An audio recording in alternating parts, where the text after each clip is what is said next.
Kabbalistic information. The use of correspondence lists and charts is widely employed in mystical, magical, and theurgical arts, as it is believed that all things are related to other things, like a domino effect. Silver, for instance, is often related to the moon, which is in turn related to the tides, which is also related to shape-changing, werewolves, etc.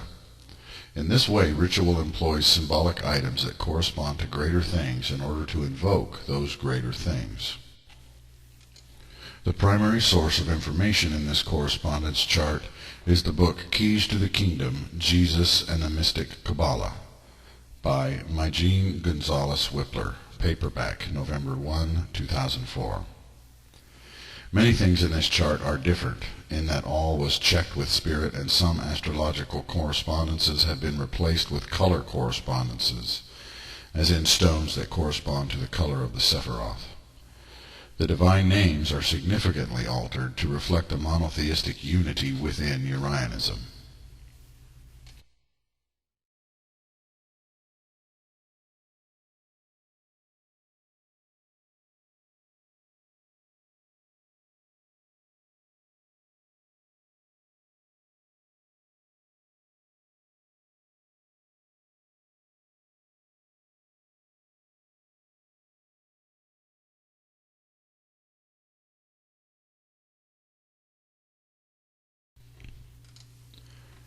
Sephiroth Malkuth.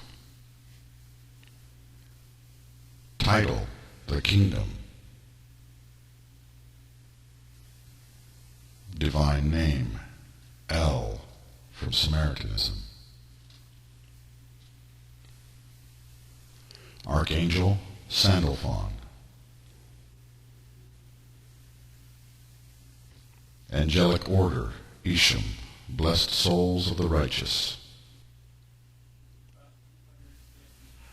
Color: brown or tan. Animal: Sphinx. Plant: ivy, lily. Day: Sunday. Hours: 1:01 a.m. to 4 a.m. Stone: common rock. Metal: lead, tin, or iron. Incense: white sage. Image: winged naked woman, bride of God. Symbol: triangle in ring. Planet: Earth. Elemental energy: physical earth.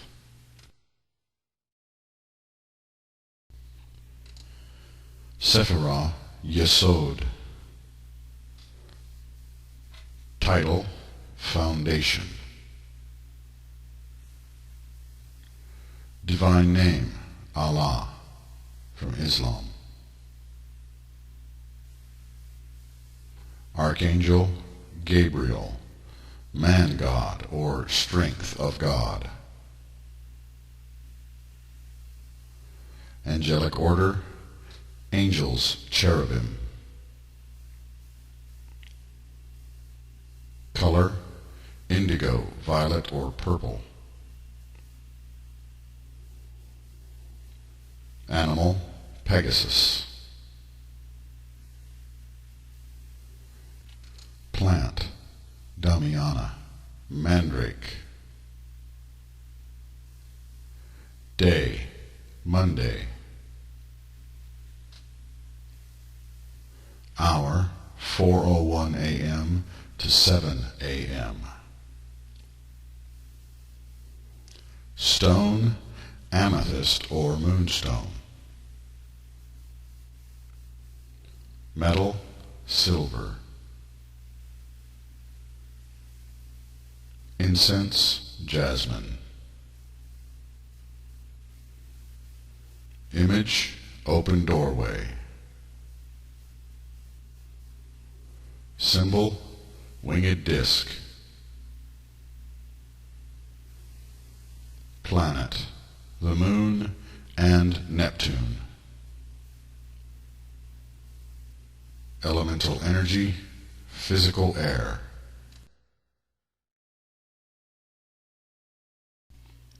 Sephiroth, Hode. Title, glory, humility. Divine name, Christ, from Christianity.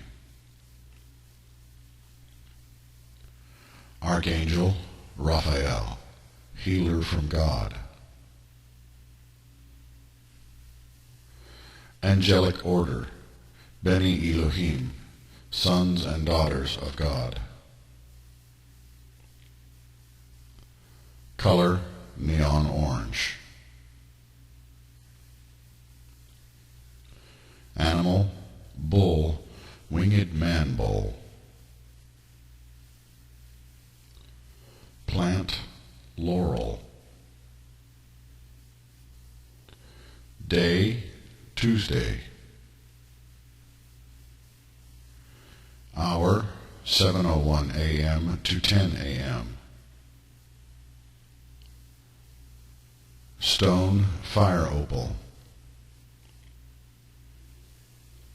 Metal, copper.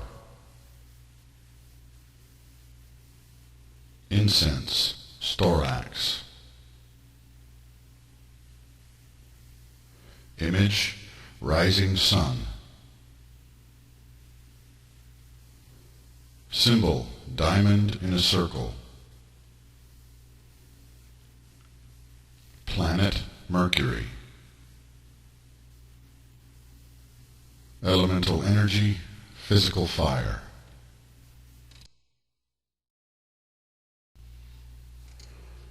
Sephiroth, Netzach. Title, victory, surrender to God. Divine name, Ahura Mazda or Zervan, from Zoroastrianism. Archangel Hanael, grace of God. Angelic order, Elohim, plural, principalities.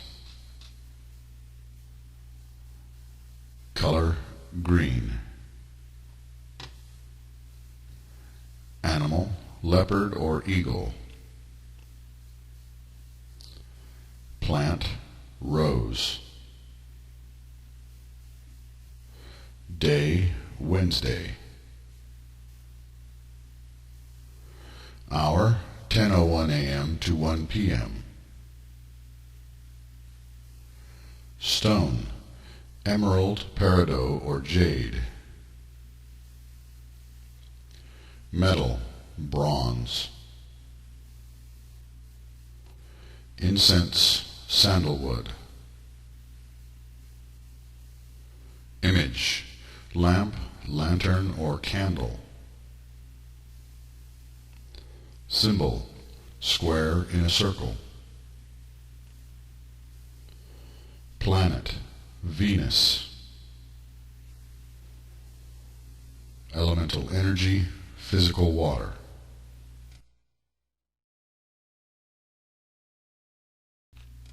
Sephiroth, Tiphereth. Title, beauty, the heart, inner beauty. Divine name, Yahweh, from Judaism.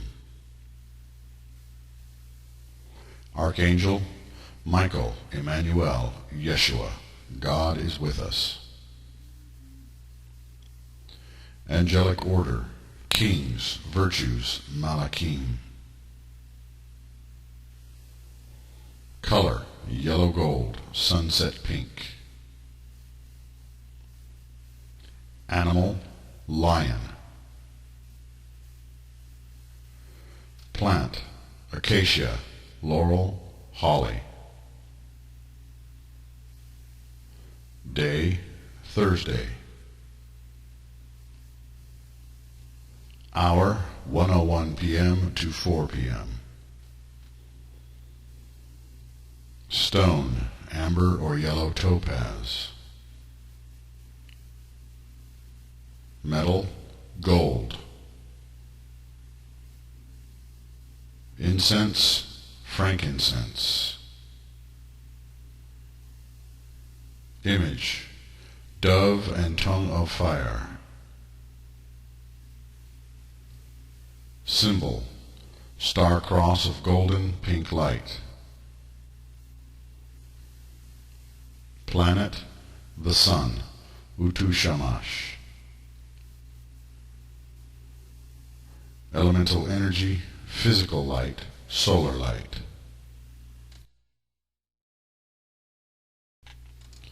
Sephiroth, Geburah. Title, Judgment. Only God can judge. Divine name, One Timeless Lord, or the Great Teacher from Sikhism. Archangel, Sarakiel. Angelic Order, Seraphim. Powers, dragons. Color, crimson. Animal, basilisk. Plant, oak. Day, Friday. Hour, 4 p.m. to 7 p.m. Stone, ruby or bloodstone. Metal, steel. Incense, tobacco or charcoal. Image, the charioteer, Christ with sword of mouth on white horse. Symbol, sword crucifix. Planet, Mars. Elemental energy, tongues of fire, sacred flames of spirit.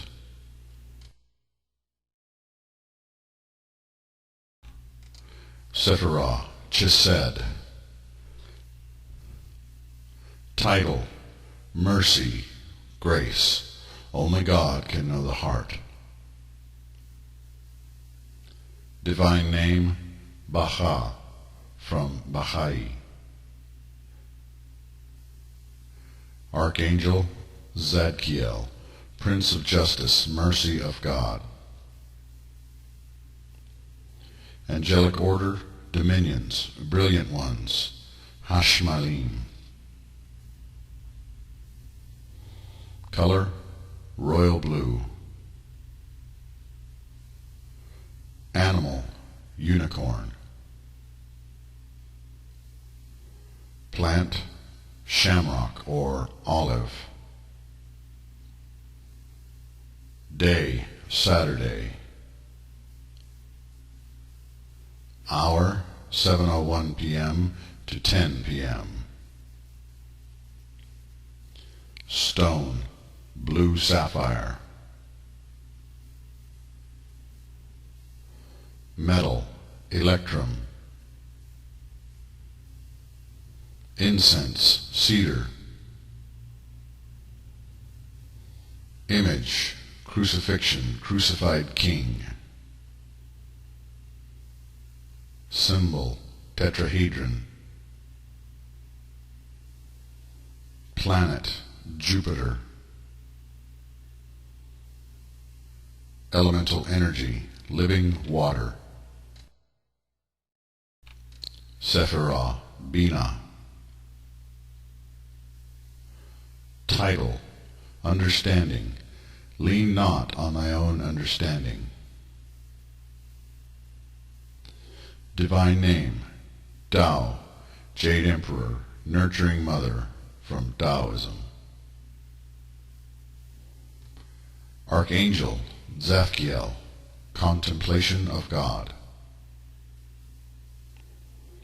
Angelic order Aralim, thrones, mighty ones. Color shining black, reflective black, black mirror, all color.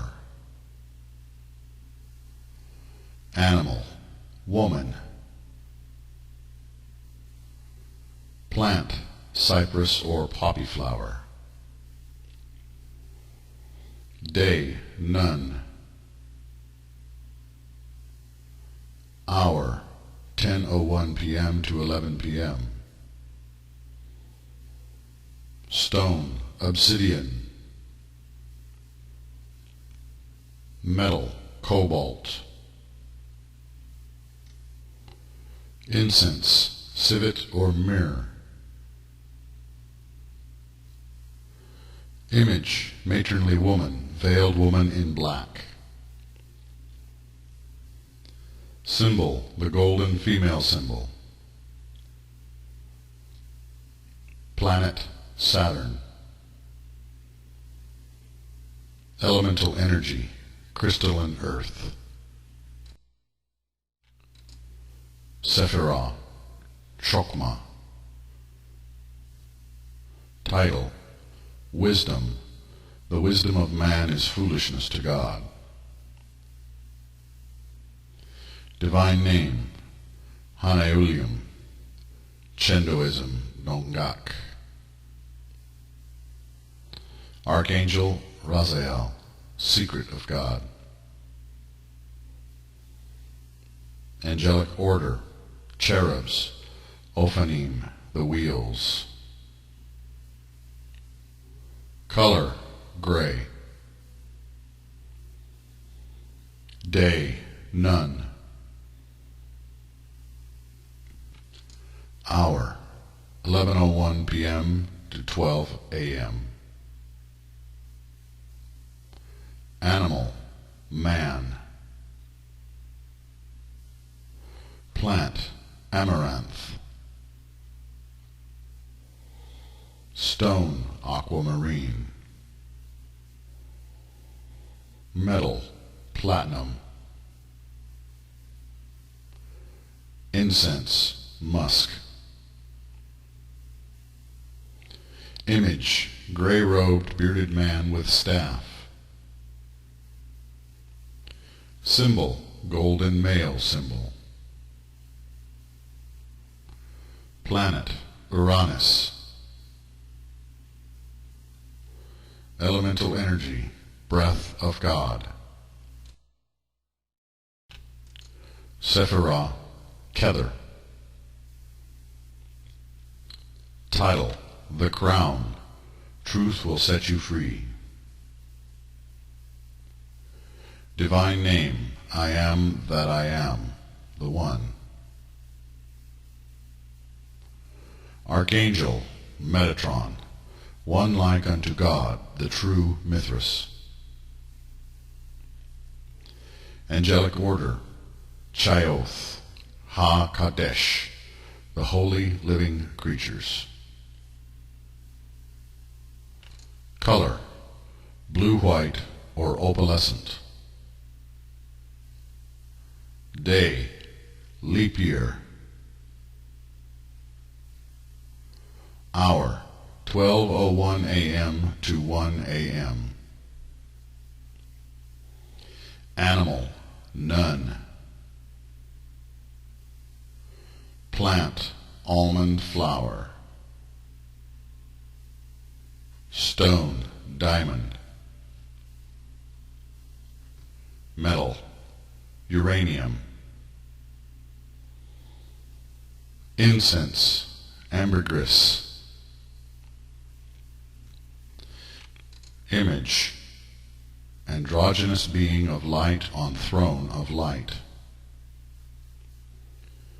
Symbol decagram 10-pointed star. Planet none, the nexus of all worlds and universes. elemental energy, spirit, thought, refined energy of Ayin.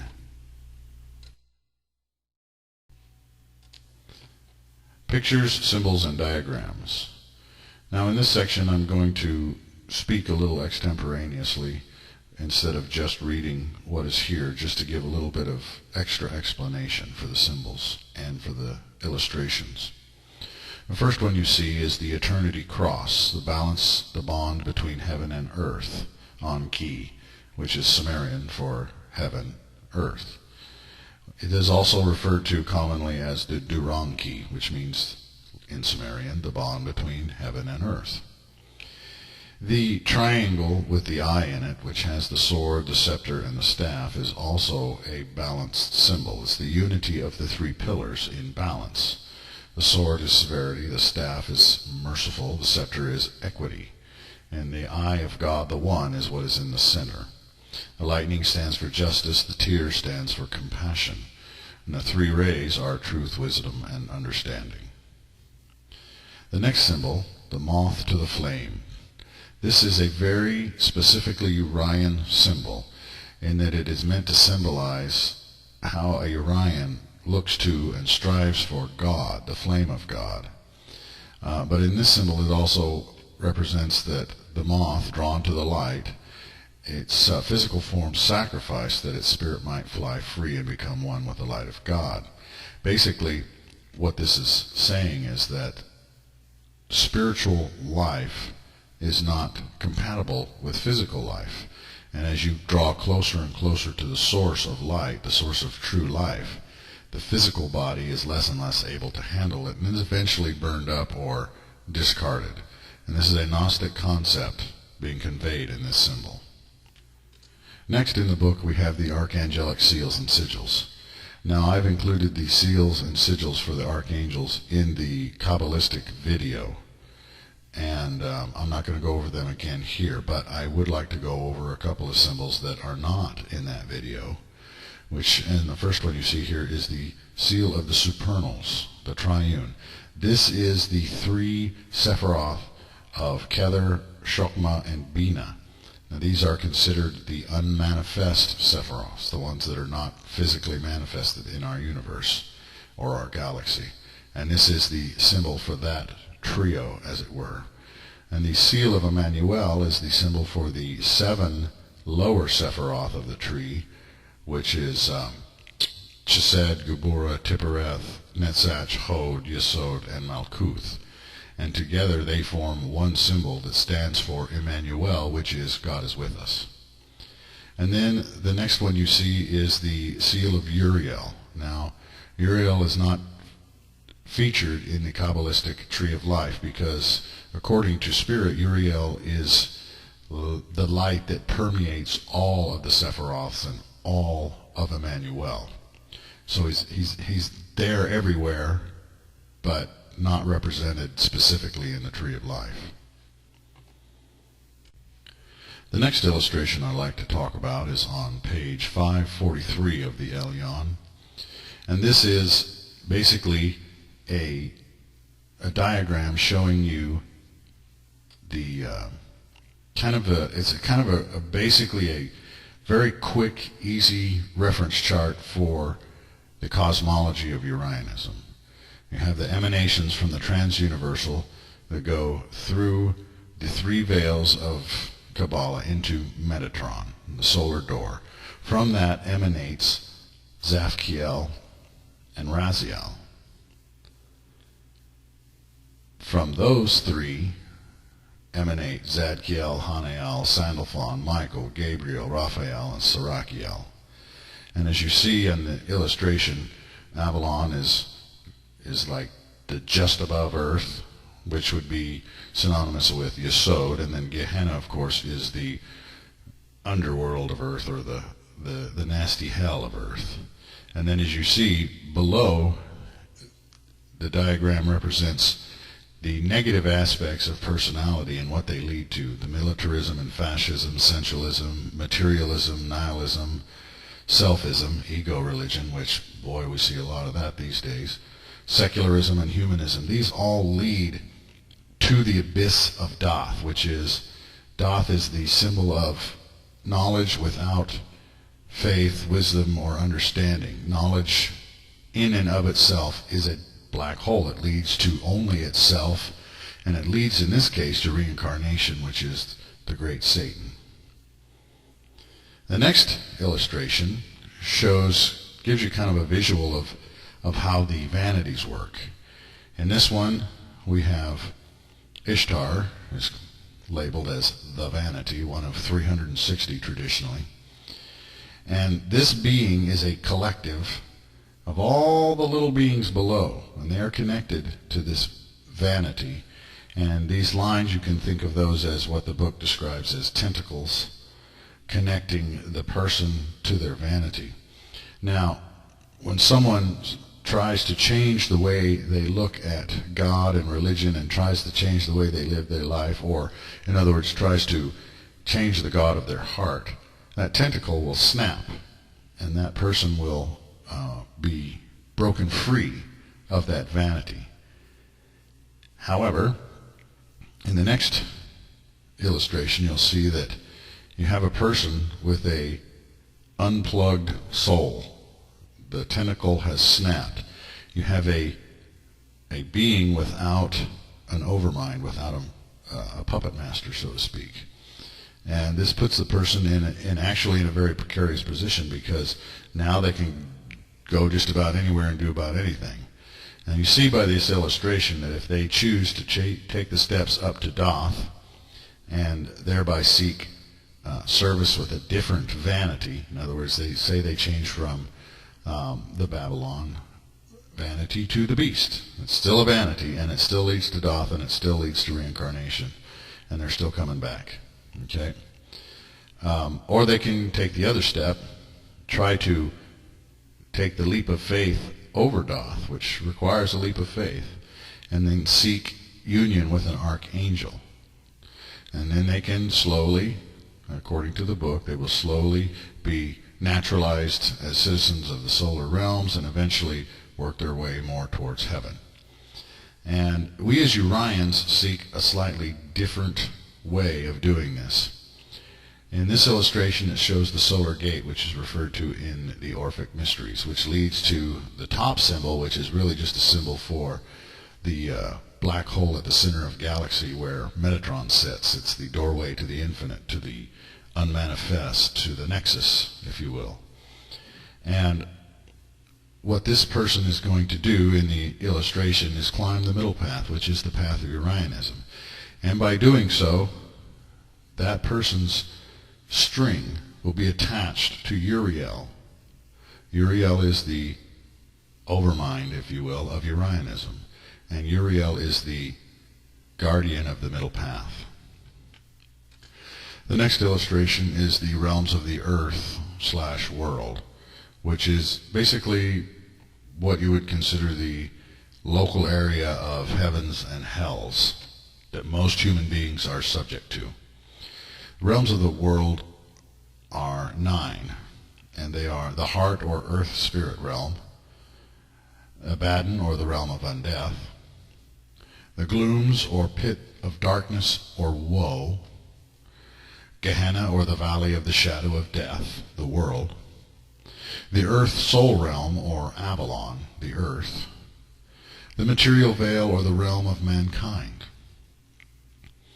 Babylon of the sky or the atmospheric heaven, ever changing and in flux, the primeval realms of the old ones or elder powers, and Eden earth, the holy land of the sky, the outer ring of the sun. Between Avalon and man's plane of existence is a gray and dreamy realm of mist and confusion known as limbo, which is a transition realm. It has no number, but is and is not, being a kind of a hazy dreamland of mankind's collective unconscious. Between Gehenna and man's plane there exists a realm that is not and is, being a transitory place of the restless dead, echoes of the dead, which might be termed in the Catholic sense purgatory, the negative nightmare of human existence. The next illustration is a very good chart for the basic entire layout of Urian cosmology. It shows the realms of heaven and hell in our local earth. It shows the realm of the moon. It shows the kingdoms of the sun. And you can see in this illustration, each archangel is represented as a circle in the sun. They are the rulers of realms within the sun. In the center of the sun, of course, is the Orphic Gateway, which is, if you remember some of the videos earlier that were read, the Urian, the visualizations of traveling into the black hole in the center of the universe. First, what you do is you travel through the sun, which becomes a vortex of light. The Orphic Gate is the center of the vortex of light, which then takes you to Metatron, where there's another vortex of light, the big one, into the nexus. Now, in this illustration, it shows also emanation, how the light of God comes through Metatron and emanates outward as Uriel, Zaphkiel, and Raziel. And it goes into the sun. As you can see, Uriel's coming into the sun, and it permeates everything all the way down. Also shows the middle path from the middle of the earth all the way through the moon, through the sun, and into the solar, or the nexus gateway. The next illustration is a very simplified version of the cosmology and the middle path. It's a little more for quick reference. And the last symbols I would like to cover in this video are the Cliphoth and Sephirothic trees of life that we have in the book. These are symbolic and for easy reference in dealing with the studies of Kabbalah. So, the first illustration is the traditional Cliphothic tree. Now, we don't recommend generally spending too much time dealing with the Cliphothic, since it is a negative and downward journey. And I'm just going to show you the illustration and let you make of it what you will. Now, the next illustration shows the Cliphothic tree next to the tree of life. And you can look at this in two ways. And the illustration after it shows you one of the ways. You can look at it as the two trees. The bottom of the tree of life, Malkuth, is synonymous with the top of the tree, the Cliphothic tree, with Gehenna. And so you think of Gehenna and Malkuth kind of coexisting in roughly the same temporal spatial area, and the Cliphothic tree descending down from there, and the tree of life ascending up. Another way that this can be looked at is that the Cliphothic tree is the backside, or the shadow side, of the tree of life. And there are negative aspects to the Sephiroth. For example, Hod is glory. And that's meant to be the glory of God, to glorify God. And a Urian who is a Hod person or an Orange order will use their art to glorify God. The backside of this, the negative side of Hod, is self-glorification or ego, and that is a negative trait, and it can be considered a Cliphothic trait. Just as in Tiphereth, true beauty is the tree of life side, and vanity is the Cliphothic side of that particular Sephiroth. That is just an example of one of many ways to view these diagrams of the trees of life.